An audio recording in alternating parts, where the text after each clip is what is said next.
سورہ کہف میں اللہ تعالیٰ نے فرمایا اور کتاب رکھی جائے گی بس تو مجرموں کو دیکھے گا کہ اس سے ڈرنے والے ہوں گے جو اس میں ہوگا اور کہیں گے ہائے ہماری بربادی، اس کتاب کو کیا ہے، نہ کوئی چھوٹی بات چھوڑی ہے اور نہ بڑی، مگر اس نے اسے ضبط کر رکھا ہے۔ اس آیت کی تفسیر یہ ہے، قیامت کے دن ہر شخص کا اعمال نامہ کھول کر اس کے سامنے رکھ دیا جائے گا، جس میں اس کی زندگی کا ہر چھوٹا اور بڑا عمل لکھا ہوگا۔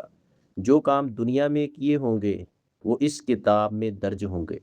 مجرم لوگ جنہوں نے کفر و شرک کیا، نافرمانی اور گناہوں والی زندگی اختیار کی، جب وہ اپنا اعمال نامہ دیکھیں گے تو خوف سے لرز اٹھیں گے۔ وہ حیرت اور حسرت سے کہیں گے ہائے ہماری بربادی، یہ کیسی کتاب ہے جس نے ہمارا نہ کوئی چھوٹا عمل چھوڑا اور نہ ہی بڑا عمل۔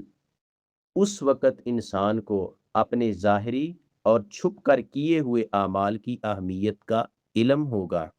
یہ آیت انسان کو خبردار کرتی ہے، تنبیہ کرتی ہے کہ آج ہی اپنے اعمال درست کر لو، کل کو پچھتانے کا کوئی فائدہ نہیں ہوگا۔